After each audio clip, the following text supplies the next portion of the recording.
जय हिंद, जय भारत, वंदे मातरम। मैं रविंद्र फौजी। आज एक जवान का फोन आया कि सर, हमारी रेजिमेंट में फैमिलियों को बाई ऑर्डर एक गेम चल रहा है और उसमें बुलाया जा रहा है। और उस ऑर्डर में साफ साफ आदेश है कि जिसका भी 1 साल का बच्चा है, ओनली फॉर 1 साल का जो छोटा बच्चा है उनको छोड़कर सारी की सारी फैमिलियां A to Z 1530 हाउस पर गेम जहां होगा वहां बैठी होंगी सीओ साहब की मैडम के आने से पहले। तो बोला सर, क्या हमारी फैमिलियां भी इस ऑर्डर को फॉलो करें?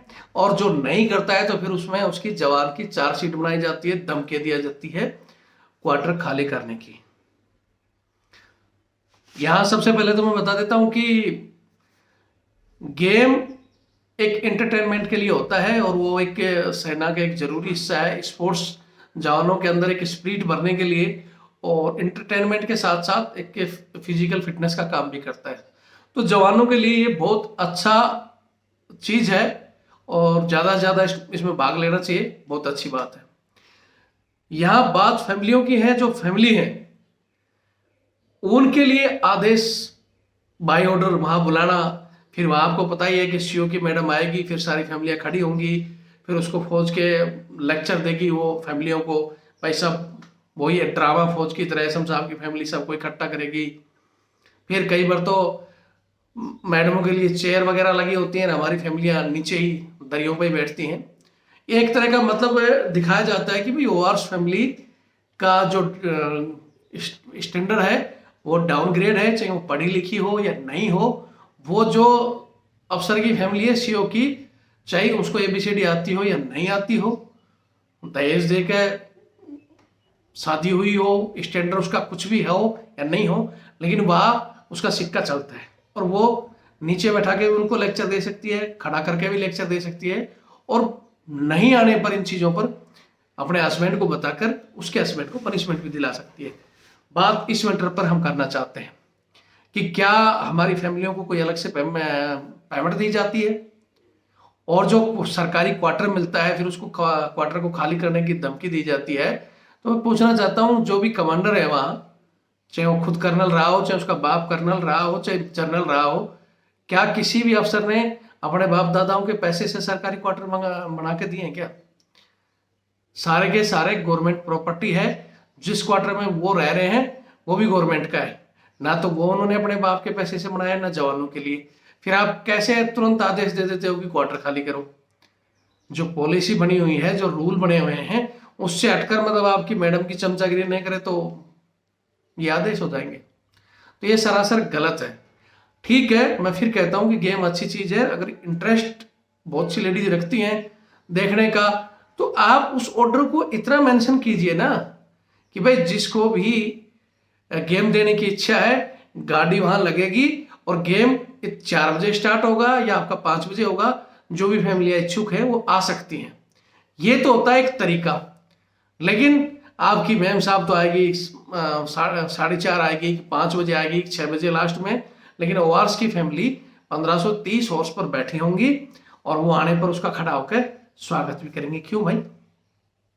अरे रिस्पेक्ट करने के लिए रॉयल्टी रखो, अच्छे काम करो ताकि लोग इज्जत करें, ना कि बाई ऑर्डर साला अंग्रेज चले गए लेकिन तुम्हारा अभी तक ड्रामा खत्म नहीं हुआ और फिर उसके हस्बैंड को पनिशमेंट देना। क्या ड्रामा है भाई?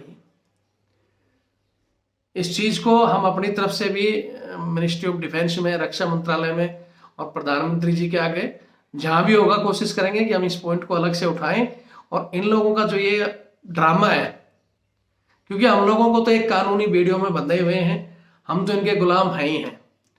हमारे से तो ये इनके घरों में झाड़ू पोछा करवाना हो, चाहे इनके कुत्ते घुमाना हो और बूट पॉलिश करवाना है, करवा रहे हैं। उसके लिए हम ऑलरेडी फाइट कर रहे हैं, लेकिन पता नहीं उनको चीजें कब खत्म होंगी। कुछ हमारे भी हैं चमचे जिनसे ग्राउंड में ड्यूटी नहीं होती या वो खुद वॉलेंटियर भी हैं, और कुछ एक मजबूर है मिडिल परिवार के जिनको बाई ऑर्डर कराया जाता है। इनका बस नहीं चले, नहीं तो आया की जगह ओवर्स की जो फैमिलियां हैं सिपाहियों की, उनको कह दें कि सिपाही की फैमिलियां जाकर उनमें काम करेंगे और उनका खाना बनाएंगे। और अगर वो बाई ऑर्डर हो जाए ना, तब भी हमारे कुछ एक जवान तो इनको भगवान मान के उसका भी विरोध नहीं करेंगे। लेकिन जिनका जमीर जिंदा है हमारे जैसे, वो जब तक हैं विरोध करेंगे।